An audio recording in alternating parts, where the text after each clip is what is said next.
But, it's also why I don't watch the news. That's why I love Facebook. I'm an old white guy. I love Facebook. I love going on it and just clicking on the fucking videos. Yeah, Facebook is awash with virtual signaling, far-left, hyperliberal regressives.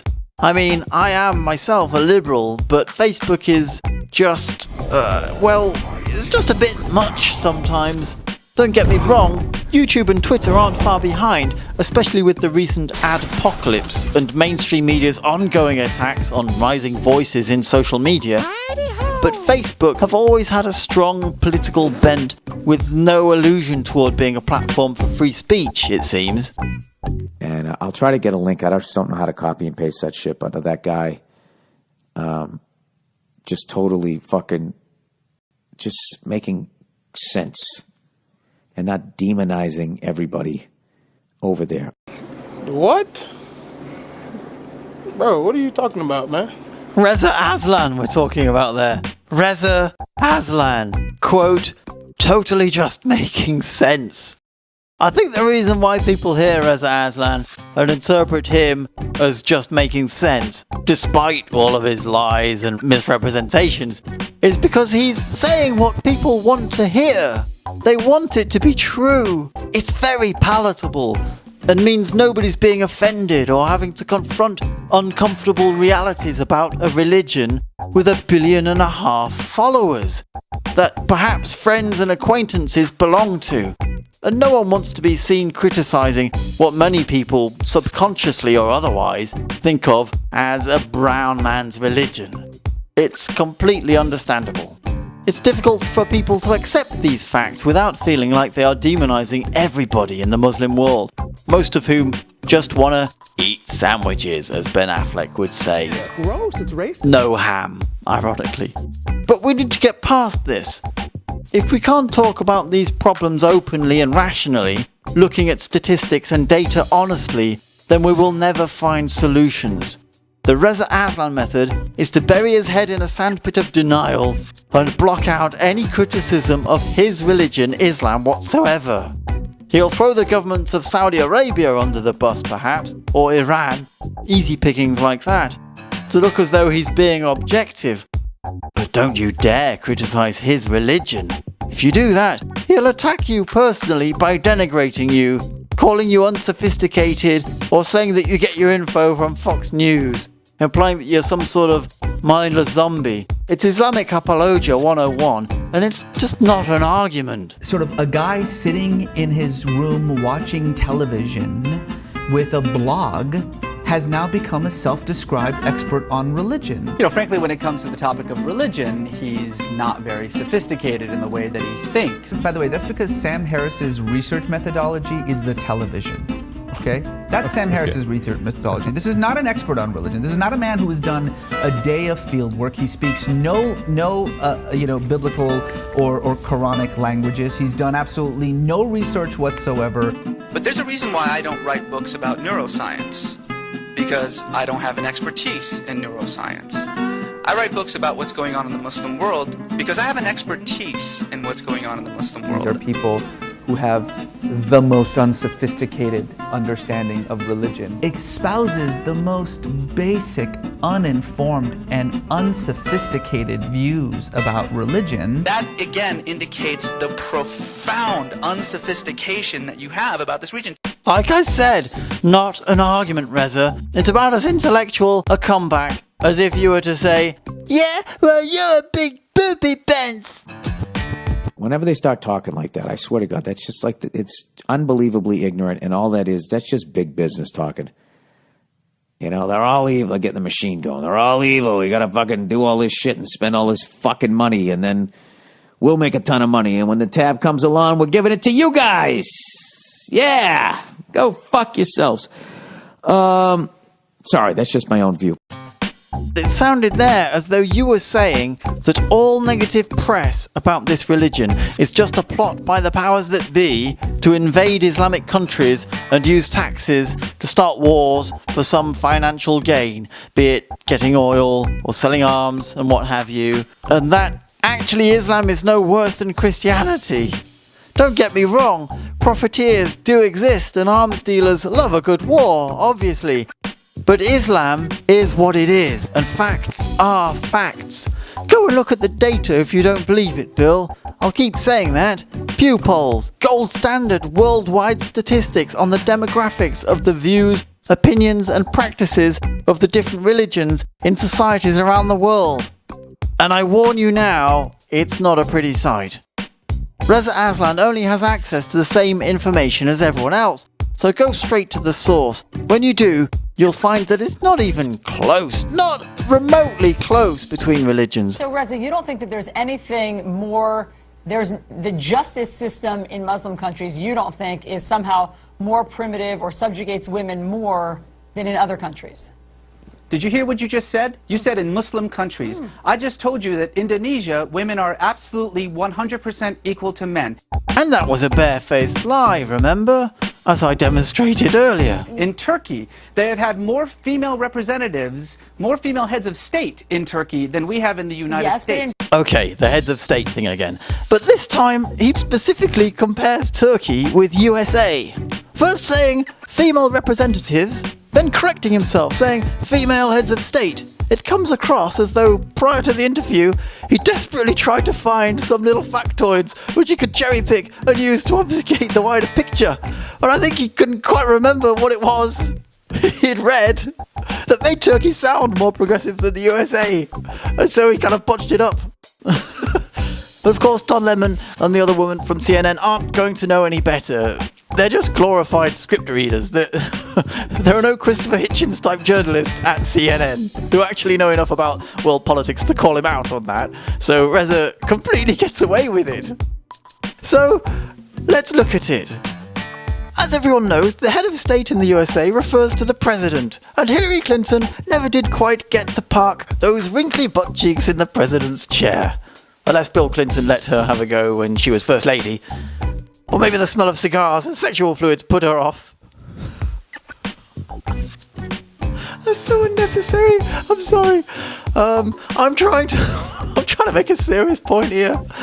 So as I was saying, no female heads of state so far in the USA.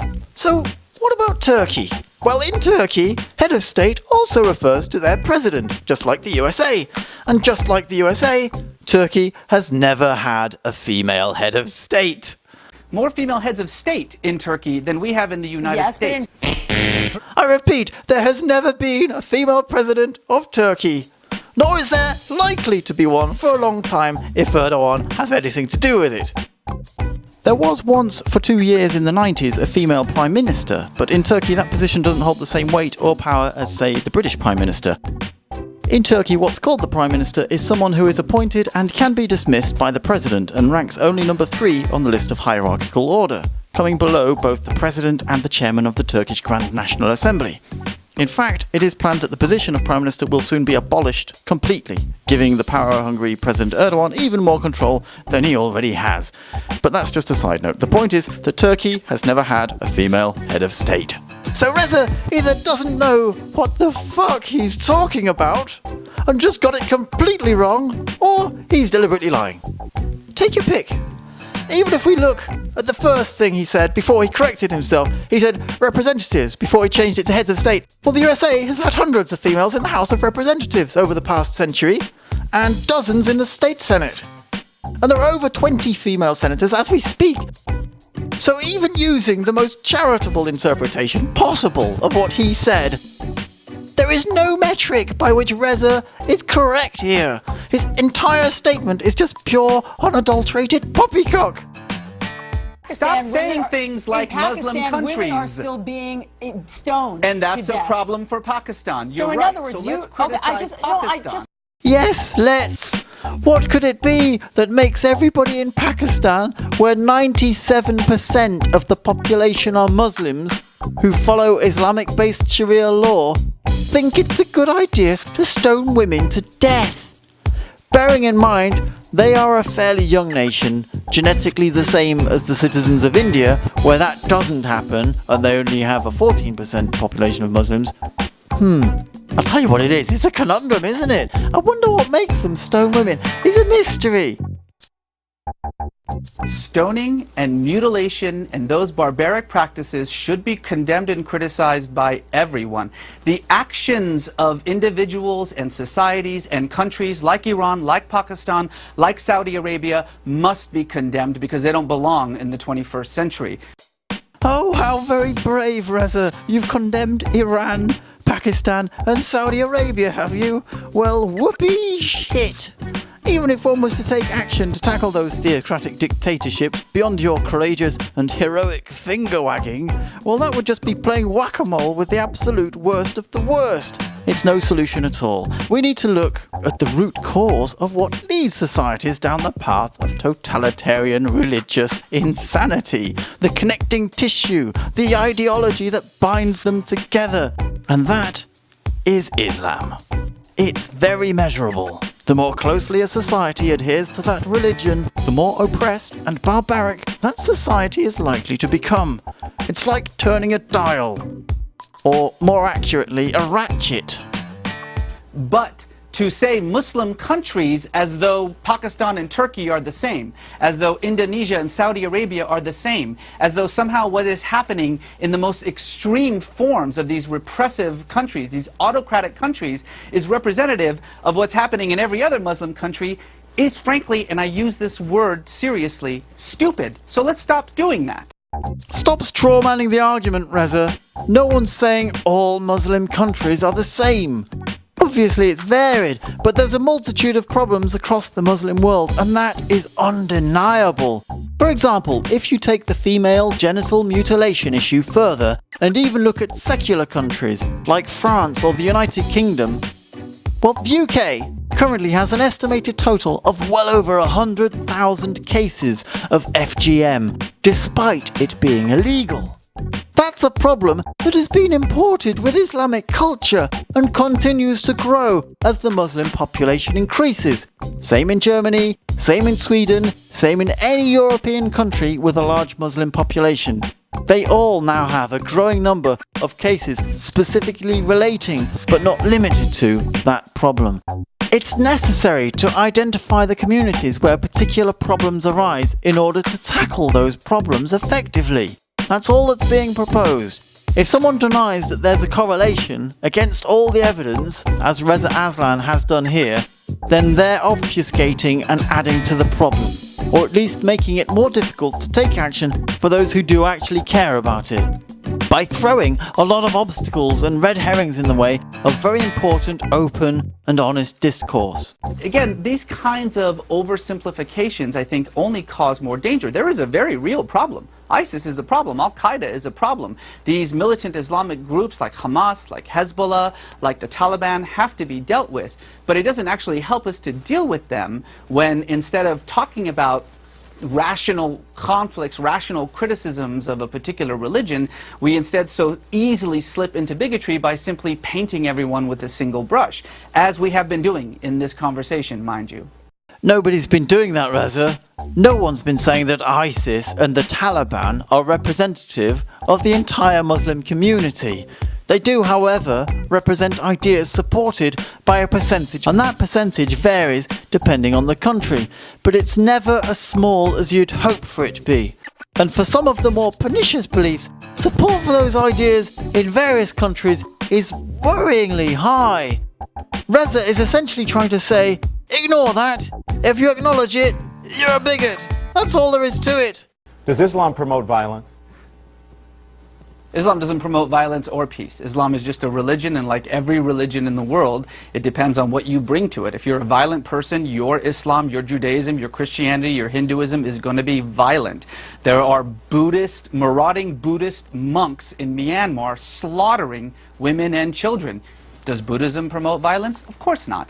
In this three-part video, I've shown examples of oppression, violence and abuse, both state-sanctioned and otherwise, that is specifically associated with Islam in particular. That in the world's largest population of Muslims, Indonesia, FGM didn't exist until Islam arrived, and now almost everybody is doing it there, except the non-Muslims. The stonings for adultery occurring across the world, only under Islam. the forced veilings, the throwing gays off rooftops, Islam, the chopping off of limbs, the lashings, the beheadings, Islam, Islam, Islam. I didn't even have time to go into the violence that is a particular problem among the Islamic communities that happens even in Western countries like America or the UK. Things that are derived through interpretations of Islamic scripture, the so-called honor killings of young girls by their own parents, the epidemic of Muslim grooming gangs in the UK, where just 2.5% of the UK population are Muslim men, but they still make up 90% of the grooming gang convictions over 2 decades of them targeting non-Muslim white British underage girls. Thousands of victims.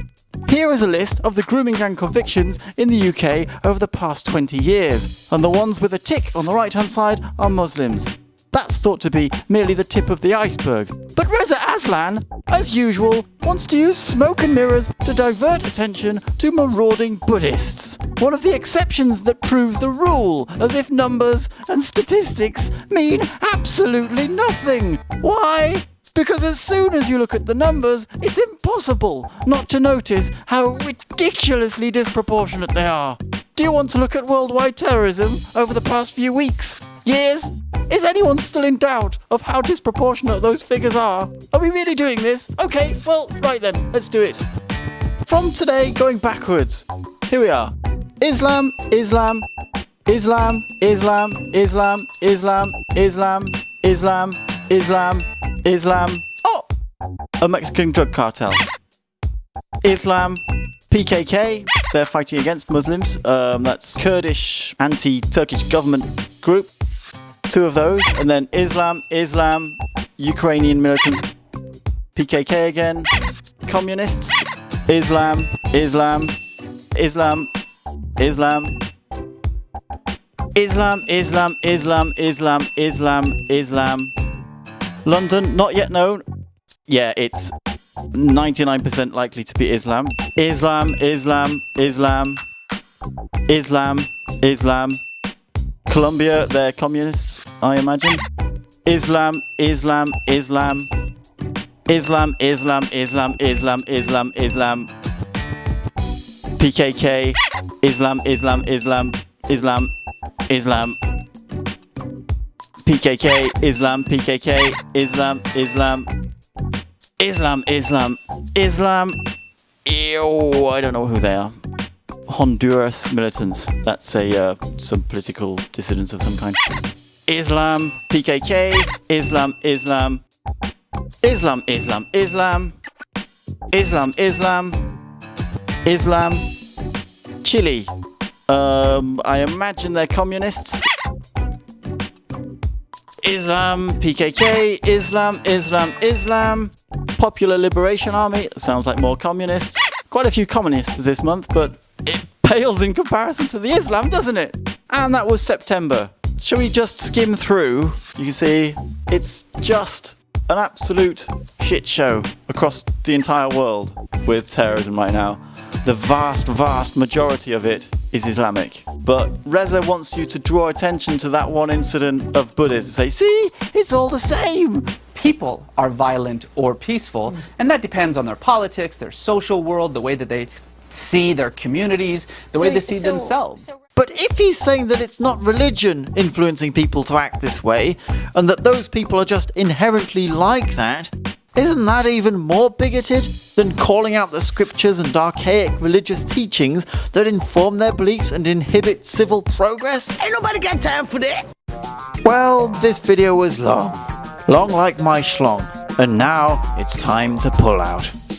I'm so sorry, I've got to go and practice my analogies, I guess. But if you enjoyed watching me go balls deep, I'm still doing it. I can't stop. It's like a sickness. I'm a giver, but I'm also a receiver. Please like, subscribe, and share, so that my sticky hot skepticism can flow forth over future episodes. Like a milky, thick fountain of gooey truth droplets coming in your eyes and ears. Filthy. I've been Perskeptive, and you have been sexy. Thanks for watching. Until next time, take it easy.